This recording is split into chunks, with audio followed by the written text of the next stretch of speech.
Alright, it's a few days later, back in the Lincoln MKC battery draw epic diagnosis. I went to the Ford dealership, and by the VIN, they ordered me a new RTM radio transceiver module. So here's the updated part number. So this thing also does the TPMS signals. Here's the new one, and the old one is still plugged in right here. So what I want to do is do a full code scan, delete any existing codes. We should just have that one in the RTM, and then program the new one in and do the same thing with the scope. Monitor all 4 networks, see if they all go to sleep, and put in in-series ammeter, make sure we have no more draw. Hopefully this thing will be fixed for good, or at least for another 3 years. Alright, so sure enough, we just have the one code in the RTM, initial configuration not completed. So let's enter into here. Special functions, programmable module installation. Okay. It's still installed in the vehicle. Yes. Module currently installed in the car is the old one. It needs to be replaced. Okay. Ignition switch is on. Set ignition switch to off. Key is off. Okay. Install new module in the ECU. Let me plug this one in. Alright, new module is plugged in. Click OK. Ignition switch on. Key is on, and okay.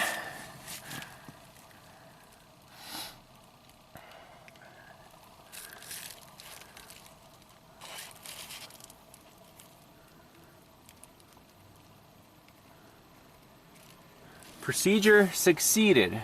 Okay. Turn the switch to off. The owner is anxiously awaiting the results. Excited. Okay. And that should be it. So let's back out. So first let's turn the key on. It recognizes the key, that's good. We can start the car, clear that code, see if the code goes away. That'll be a good sign before we hook up the scope and look at all the modules here. So let's see if it starts. It does start. Clear DTCs. It's green.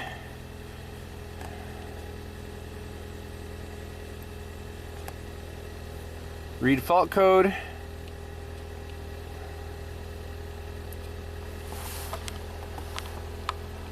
That's what we like to see. I like it. Okay, now I'm going to hook up the scope. We're going to make sure this thing goes to sleep as intended. And obviously we're going to disconnect the scanner. Alright, here's the moment of truth. We're going to shut the car off and look at the 4 networks. So let's see how they go to sleep.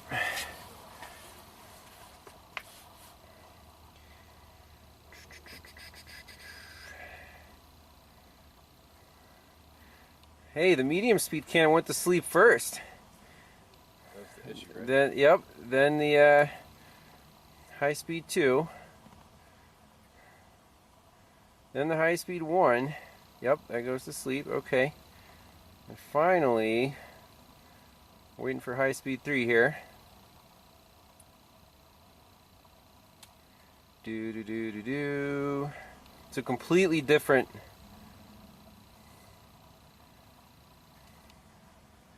symptoms here. See how long that takes.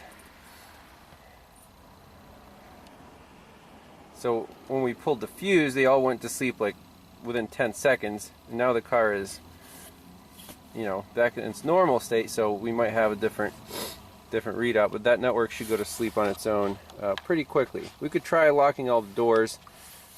I mean, let's try that just for consistency. Yay, all the networks are asleep. So let's pause that. Back up a few screens so you can see stuff is going on. Sometimes they wake up again. They were asleep right there. So yeah, there's the medium speed, or the, I'm sorry, high speed 3 was the last one to go to sleep. That took 1, 2, 3, 4, 5, 6, 7, 8 screens. So 1, 2, 3, 4, 5, 6, 7, 8, 9, 10. Sweet. So screen 10, and then 1 through 4. Let's save those. Alright, so all of the networks are asleep, and we have an in-series ammeter hooked up, and we're at 0.8 amps right now. So we're going to wait, see how long it takes to go to, like, you know, 0.1 amp, and eventually should go to the same 9 or 10 milliamps after 40 minutes. But I think we'll assume that everything is good. So with these cars, you think you're done, then all the networks woke up, and then they all went to sleep pretty quickly. Now we're down to 0.2 amps. Alright, so it'll keep dropping, I'm sure, until we reach the final 10 milliamps. Alright, so it's been 5 minutes and we're down to 60 milliamps. This is what we saw last time. And in another 20 minutes or so, we should be down to the final 10. Alrighty, we're down to 12 milliamps. I'm going to say that's good. Obviously, all our networks should be completely asleep, and they are. So this car is fixed.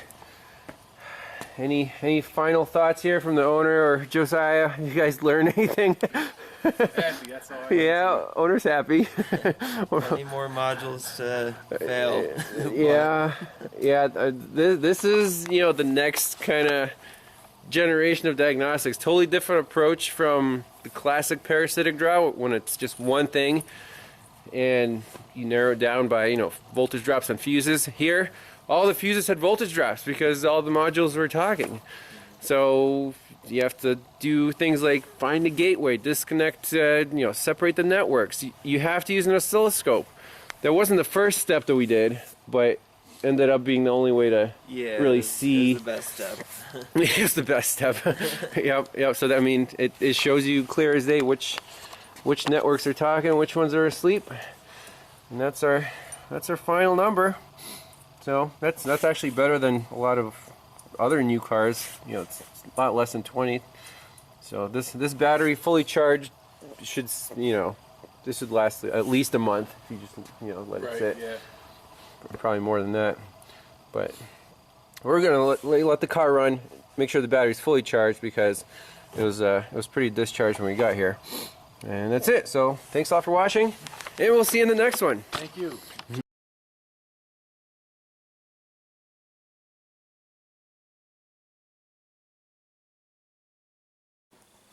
Hey everyone.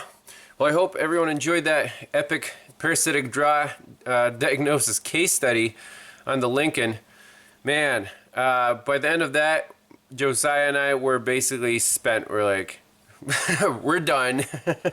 So, well, what I want to do is discuss what strategy we have to employ with these new vehicles. This is a collection of computers, 4 networks, and everything is talking and consuming power. So when I first got there, you know, I saw, oh, cool, 5 amp draw, this should be easy. Oh man, we're in for a surprise. So we'll discuss that, and then I have the broken, busted RTM. So we'll open this up, see what's inside, and then I want to discuss, people are asking, how do you bill for something like this? It was many hours, painstaking work, end result, you know, we got there, it's guaranteed, car's fixed. So let's start with the strategy. So this thing, diagnosis took about 7 hours. So the first trip, the first visit there, I was on my way north, and I only had a couple hours, so preliminary, stop by, check it out, what is this car doing? Yes, there's a big parasitic draw, and where's the current going, right? So step one, you have to start with a fully charged battery. That is key. On day 2, when I started at 3.3 volts, or was it? No. On day 1, I got there, the battery was completely dead. So we had to basically start the car and let it charge, and that took time. And then we're kind of rushed, and that's where I think the second step is scan the entire vehicle for codes. You're going to have a crap ton of low battery voltage codes. Do a full health report, save it, delete all the codes, start from scratch, and in this case we had one code that was permanent. That was in the RTM, the U2100 initial configuration not complete. So we didn't think much of that code. This car's full of modules, so what if some configuration is not complete? That wouldn't really say, like, hey, this thing is causing the whole car to stay awake and, causing the parasitic draw. So, we kind of breezed by that and went right for the diagnosis. So standard parasitic draw,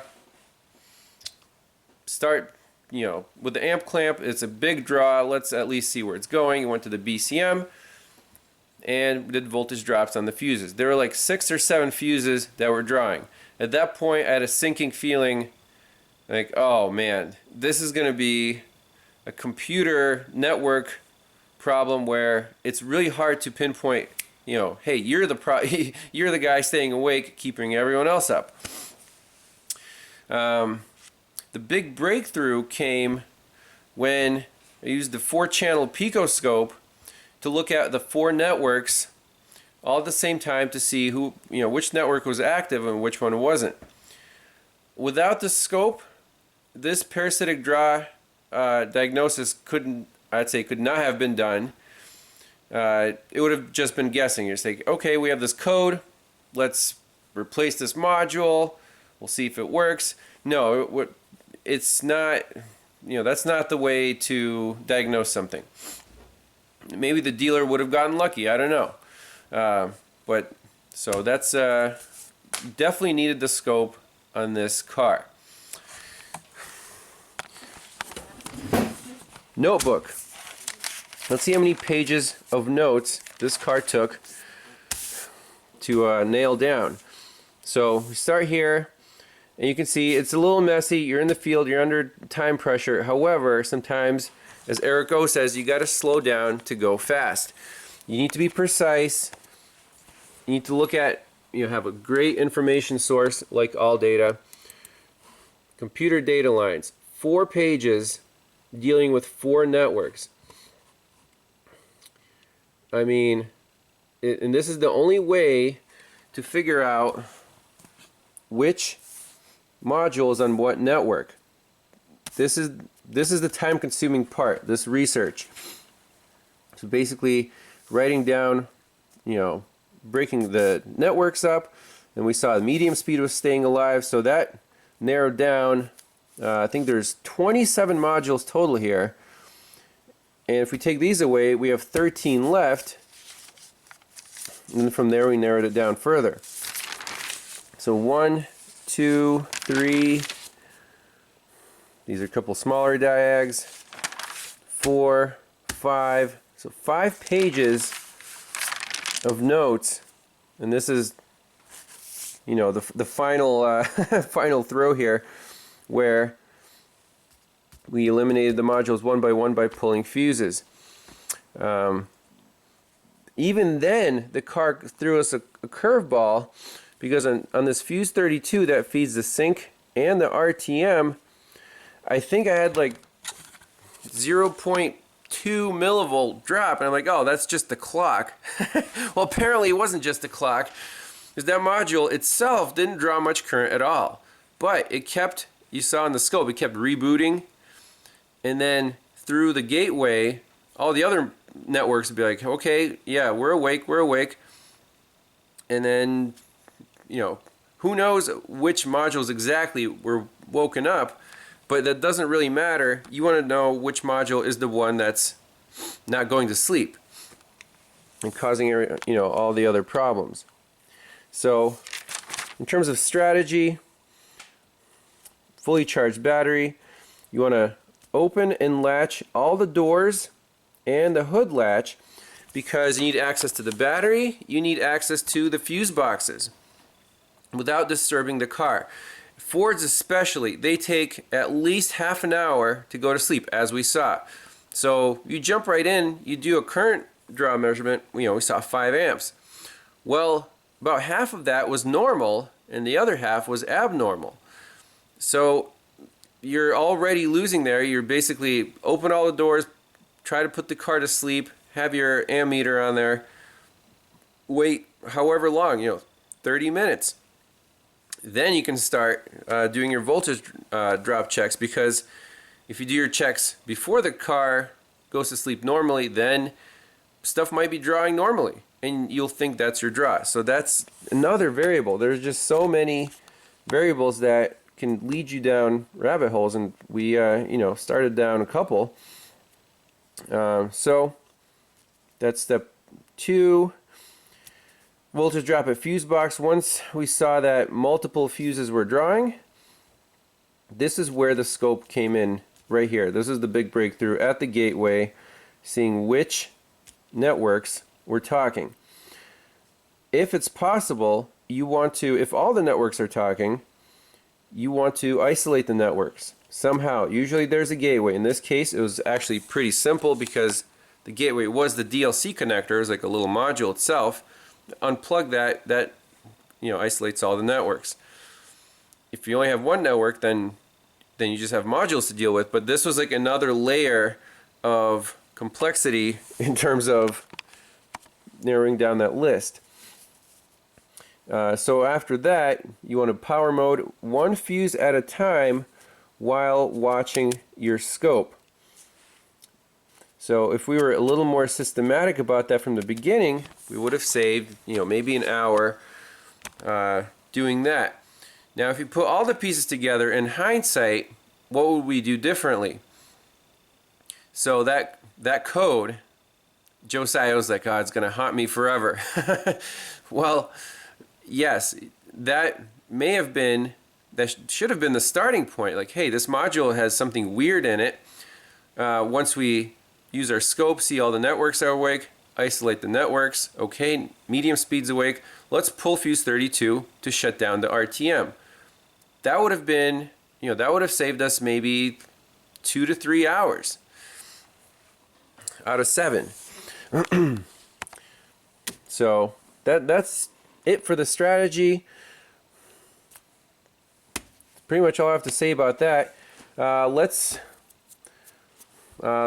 Next let's talk about how did I charge for this job.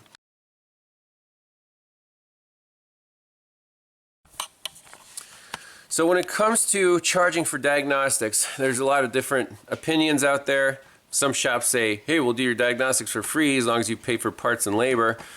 I specialize in diagnostics, so I would go broke if I did that. People bring their cars here specifically to get them diagnosed.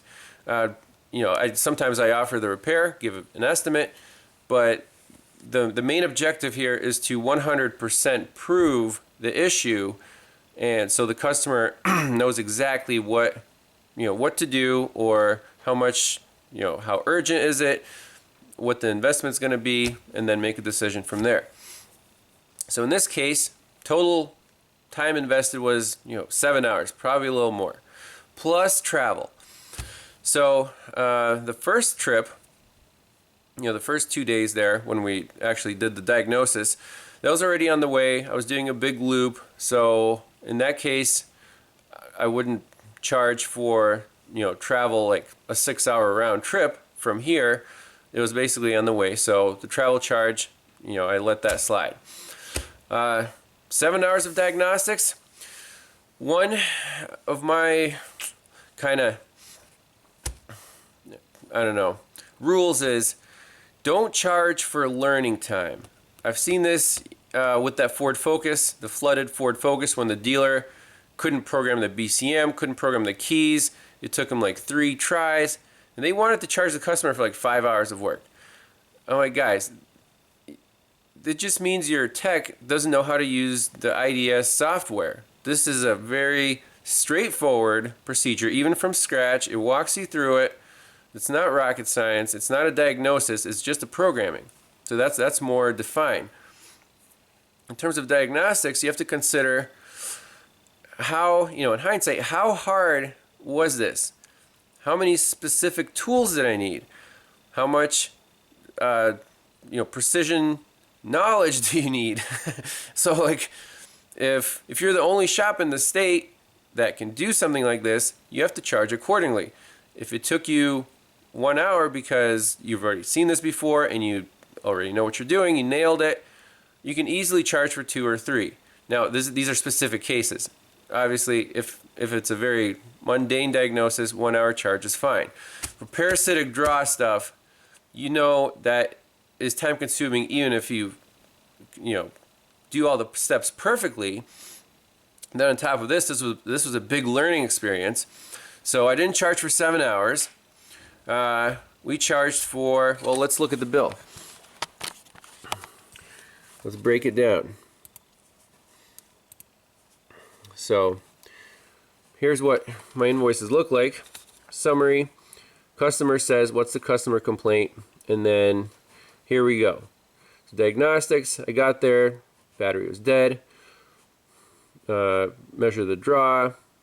Scan for codes. Start tracing the draw. It's going to the BCM, multiple modules staying awake. Drawing current, need to figure out which module is not going to sleep and keeping others awake. That right there is, by the time all said and done, about 2 hours. On day 2, this network diagnostics, we got the oscilloscope out. We saw that the medium speed was staying awake. There's 13 modules total. And finally, after all said and done, we found that fuse 32 was the one that feeds the RTM, and unplugging the RTM made everything go to sleep. So that was another 3 hours. So I charged them for 5 hours of diagnostics up to that point, plus the estimate for repair. Now the repair was a separate trip. Went to the dealer, ordered the module, got the module, researched which part number it was because the original part number was obsolete. The dealer couldn't even look it up. I just gave them the VIN. And they luckily ordered the correct, RTM. There's 2 varieties there. I think the TPMS sensors might have different frequencies. Luckily, this thing worked because it was a 6-hour round trip. I just like, you know what? We got to get this car fixed. We need a conclusion. So I drove up there in the Mystique, saved some gas, programmed the thing in, happy ending.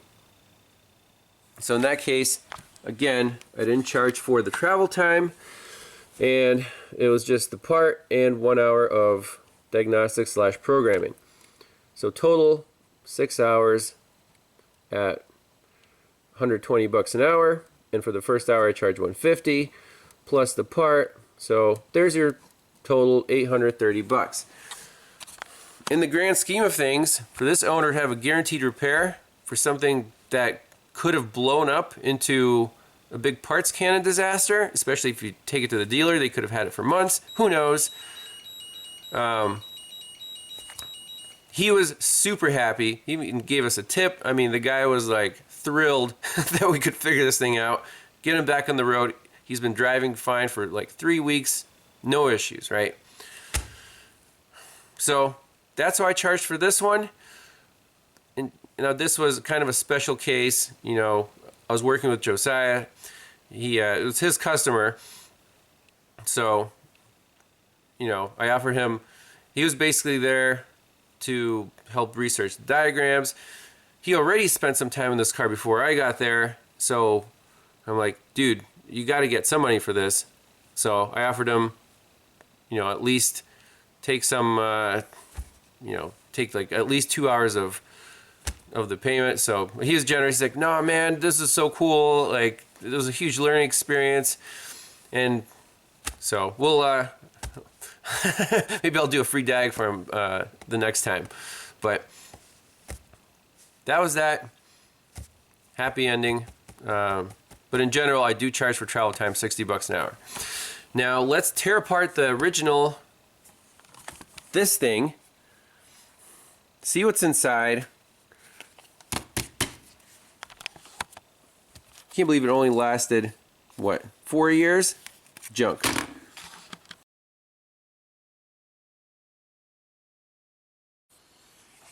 Alright, well, it's just a little plastic box that opens up.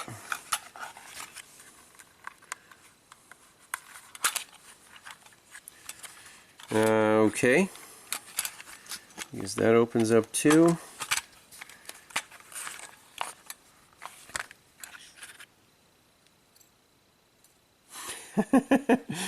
It's an antenna with some chips. So the whole car is full of these things. And I looked it over. There's nothing obviously wrong with this. I mean, it worked, but the you know, it was just wasn't going to sleep. That was the only problem with this car.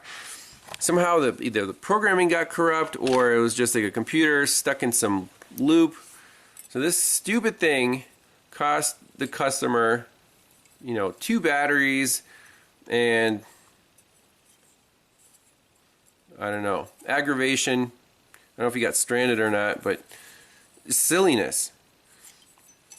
So, you know, I think this is why modern cars are becoming very disposable. They're nice, you know, they have tons of convenience features, they're fast, pretty fuel efficient, but eventually, you know, are they going to keep making these as replacements because they're going to go battery 4 years? I think Ford stops making parts after like 7 years. So what do? Throw away your Lincoln in 10 years? I don't know. It's just kind of a turnoff. Why even buy these expensive new cars when they're going to be obsolete in, you know, less than a decade? You won't be able to fix them just because parts like this won't be available. I'm sure of it. They're going to be on national back order, you know, with the chip shortage. So that's what that looks like. Obviously the old one was bad or corrupt or whatever. New one fixed it, no issues. And that's it. So thanks a lot for watching. This year is going to be super busy. January is usually a little bit quieter, but man, it's been hectic.